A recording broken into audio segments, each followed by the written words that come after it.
Hello and welcome back to a brand new episode in the Stocks and Shares Investing series back on my channel. This series was born out of an idea where me and my friends in the modern day are always talking about investing on group chats or in person and opportunities. And so I thought, I studied economics and finance at uni, my channel and I have a consistent interest in finance, so why not bring this series to regular life here on the channel. So thank you for tuning back in. Leave a like, subscribe down below if you're new and you're interested in this series. A quick disclaimer, of course, as we know, I'm not a financial advisor. This is not financial advice, it's educational purposes only. But recently on this series, we've been building up a portfolio, and that portfolio, in essence, hasn't been going the best. I think you've seen me in a lot of red, as they call it. Red because ultimately the portfolio's been going down a little bit with the investments I was making. However, trust the process, you know what they say, and in this Practice Money account, we're now starting to see some results. And this episode is interesting because I genuinely think the market right now is in such unprecedented waters. The PE ratios, which is price to earning for some stocks, is like multiples higher than 90.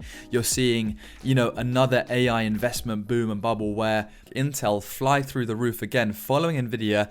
It's all unprecedented waters. Like literally, I've never seen companies, for example, if we go on Intel, have spikes just like what we're seeing now, and they have never seen it in their history either. Like, this is why the likes of Warren Buffett are hoarding cash right now. They don't see any good bargains, and they're seeing charts like this, and it is just, I've never seen anything like it either, but of course, 27, I'm a little younger than most investors who have been in the game for a long time, but nonetheless, portfolio now is looking rather healthy. Let's review the current situation, then we'll talk more about the market and also some stocks that I'm keeping an eye on as such. Satellogic. We talked about this last time. I invested here around the 20th of September.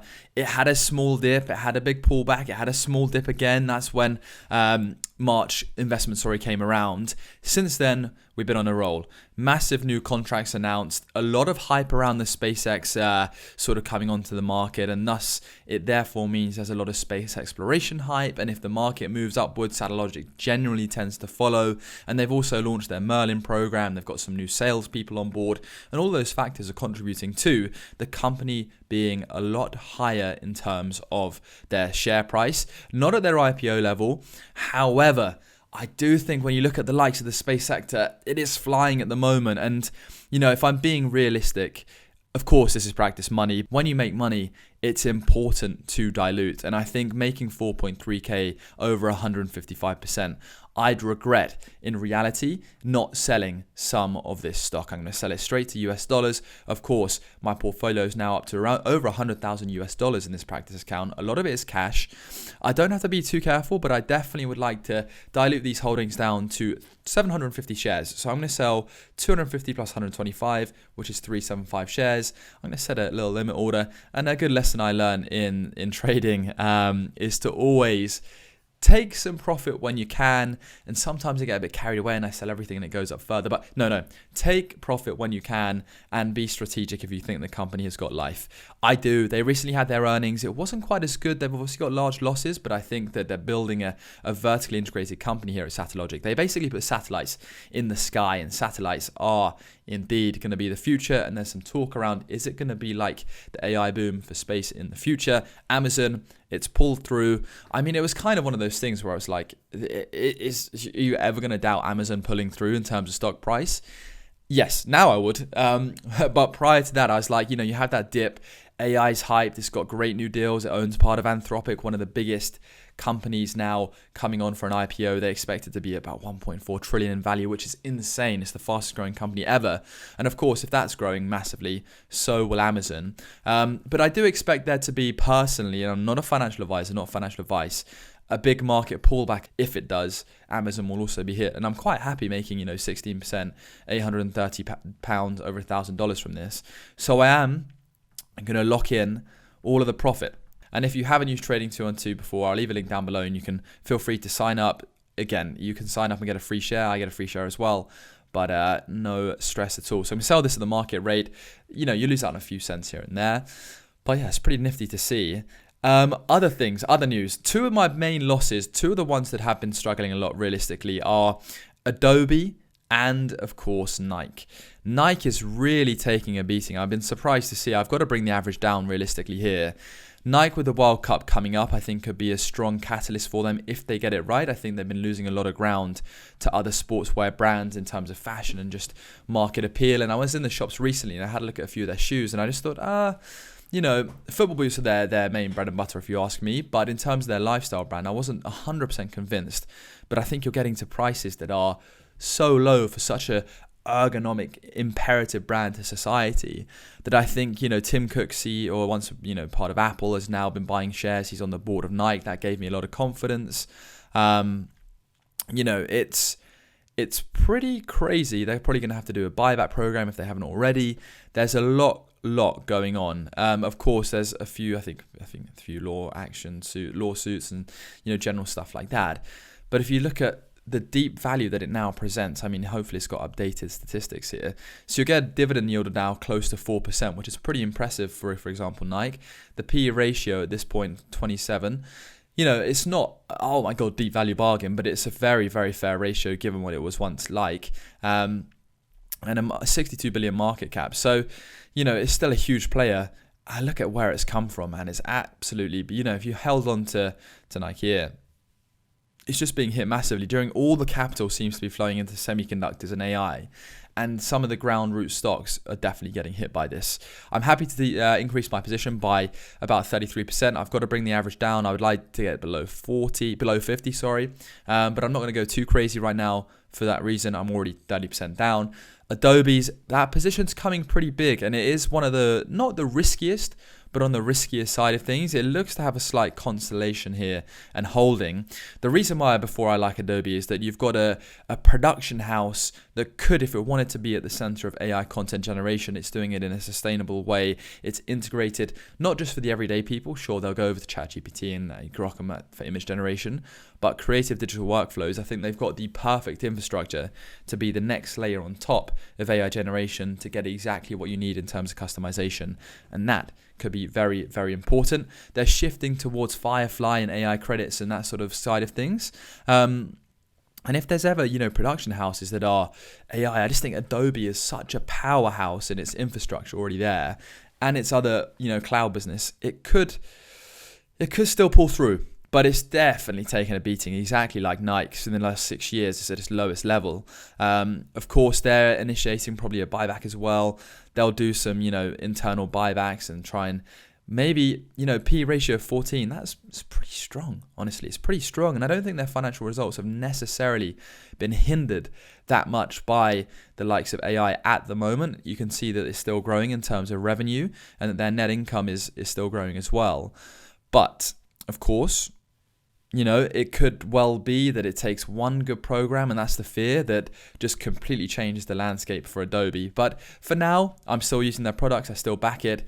Do I really want to get any deeper? I mean, truthfully, part of me feels like I should bring down my average a little bit more, but it's 17%. I've just got a large position. I think I'm going to leave it. It's a bit on the touchy side. Vanguard S&P 500, that's just accumulation. Again, it's flying. My goodness, all-time highs. To think that in 2025 we were down at £76, now it's 105. You're up 30% in less than a year. Back in COVID times, you're looking at less than £50. It's almost doubled in the space of 4 or 5 years. Of course, more people come into society and more people, invest. But it's crazy to think how far it's come. I totally understand why Warren Buffett is, holding a lot of cash. JD.com, I wanted a small rebound on this. We talked about it here on the channel. Again, a massive e-com provider in China, but China's always relatively volatile. I'm happy with that 12% gain. I think there's scope to buy it back if it were to fall down. So I'm going to add this to a watch list called buyback. Or no, let's put it in China. But I think buyback's quite an interesting one because if you're able to, in market periods of instability or instability, if you think that, buy and sell, it can be quite beneficial. Right, so that's being sold. I know I'm having a massive clear out. We're going to buy some more stuff. Rio Tinto, metals, mining. I can't believe these guys are still running. I can't believe that they're still going up. To make 50 quid, I'm happy with that. Again, I feel like there's only a certain amount of time where you can really sell at the peak, and this is one of those times for me. It's 50 quid, but I'm going to take it. The market's open for that, so that's happy days. Oracle has had a small rebound. I think it was 150 and now almost 200. I was building up my position there. I didn't expect it to rebound so quickly. I'm going to take that. And this is, I know you're probably thinking, Dylan, what are you doing? You're selling your entire portfolio. Yes, I'm going to put it under the AI category because they've got so much infrastructure that I think it leans into AI now and data centers. But I'm going to look to buy that back. Copper, I'm going to keep. It's just a metal that is at the heart of everything. If I'm selling Rio Tinto, I'm going to keep this as the balance. BYD hasn't quite done as well as I would perhaps like, but I'm losing the money on the foreign exchange rate because the dollar has got weaker relative to the pound, hence why I'm down £78. Not a problem. We'll hold on to that. I'm roughly breaking equal. And then, like I said, I'll keep the Vanguard. Gosh. So overall, in the last 3 months, and I haven't made a video on this in a few months, we're up 8%, which is £6,000. I'd kept the majority of this practice money in cash, but wow, am I happy to finally have talked about stuff on the channel and it to actually come to fruition. However, my real portfolio has of course not done this well. I'm not a financial advisor. Please do not copy me thinking in the future you're going to get great results, because it's never a guarantee. This is simply for educational purposes only. We talked about Planet Labs under the space dock. It has flown. Satellogic flew. Rocket Labs has flew. And then AST down 11% today. Didn't have the best earnings. I think that's the thing. When you're looking at space, there's a lot of big expectations. And if those expectations are not met, then you're going to struggle. However, robotics, what are we saying there? Amazon's pumped up on our watch list. Invesco Solar Energy dropping a little bit, but nothing too major. And then the likes of Core Metals flying, Coinbase, New York Times. This is one that was quite interesting. It did peak a bit. As you know, there were talk about print coming back into business. Not quite flown as much as perhaps people may have thought. Where do we go now with the market? So I'm pretty content. You know, you're seeing stuff like this as a common theme, which is honestly mind-blowing. You could have, look at SanDisk. You put $1,000 in this, you've got $10,000 in the space of less than a year, which is absolutely mind-boggling. But it does show just the future of what could possibly be the landscape of the world. Whether these are under or overvalued, it depends on a lot of things. Google now the most valuable company in the world. Amazon not far behind. SanDisk is $1,500 now. Holy moly. Wow. Oh, wow. I'm actually gobsmacked by that, because literally a year ago it was $32. So you're doing 10, you're doing 1,000%, you're doing 5,000% in less than a year. Oh my goodness. That is not, I cannot express how crazy that is. You literally could have put £1,000 in there a year ago, and then today, I think you'd have something like 50K. Which is wild. Who would have the guts and the courage to ride this all the way up? I genuinely do not know. But you have to think this has to stop soon. There's part of that must be momentum riding. 52-week low, that is insane. The people at the top, 229 billion market cap. I know they're imperative to AI and data and bandwidth and memory, but you've just got to think, what's going on?